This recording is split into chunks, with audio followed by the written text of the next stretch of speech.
protesting parties there. It's not a question of one.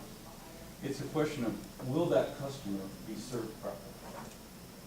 Elkhorn really doesn't have a dog in this fight. The dogs in this fight are the customers that sit there in the San Luis area that are concerned about whether or not they can be properly served. The revenue that Elkhorn is going to serve is frankly meaningless.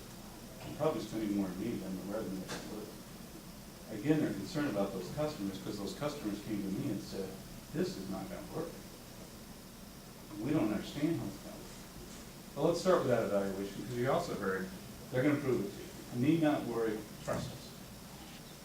So let's start with your own rules and regulations.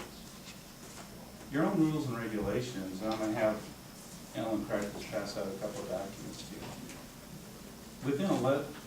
Within your appendix, and again, these are the rules and regulations adopted by you. Appendix B and Appendix C to your rules and regulations provide examples. And again, I'm not introducing that. It's strictly demonstrative. And again, nothing that is anything but coming strictly from your rules and regulations. This is Title 285 Nebraska Administrative Code, right? The Power Review Board. It's the Power Review Board rules and regs straight off your list. So to the extent I can trust the executive director to put that on the correct agenda. It is. Again, as you noted in Appendix B, engineering specifications is one of the things that this board has to see in an application. And as you turn to the second page of Appendix B, paragraph 11 includes this language: the proposed electric transmission line and a related facility will serve the public convenience and necessity, and the applicant can most economically and feasibly supply the electric service resulting from the proposed construction without unnecessary duplication of facilities or operations. Appendix C, did you hand out the proposed element, is also before you. Again, straight out of your rules, and I believe the question that Chairman Vito was asking, has an engineering feasibility been completed? Well, again, in this application, which is, Mr. Tex, I believe those were introduced as exhibits, correct? Which? The application itself. The application is already in evidence, yes. So the application is in evidence by kneeling, and we need not necessarily pull that today. But I would ask you to review, you can just give me an exhibit number.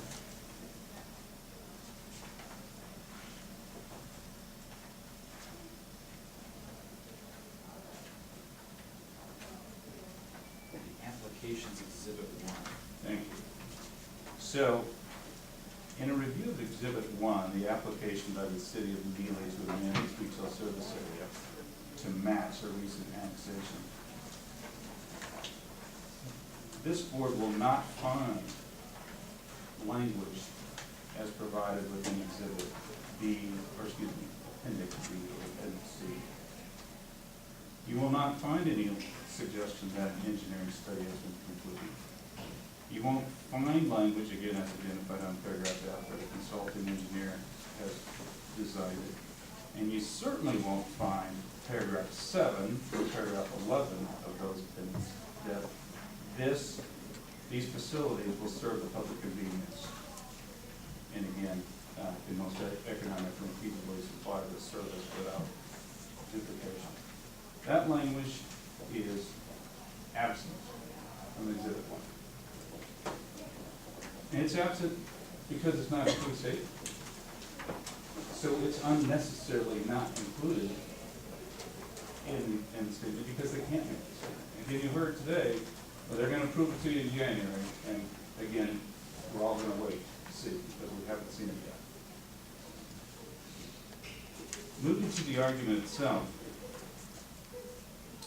I do want to turn to Neely's brief because again, I do find the argument is, as this board is well aware, there aren't that many cases that have addressed upon this issue. And again, as we talked about the legislative history and whether or not the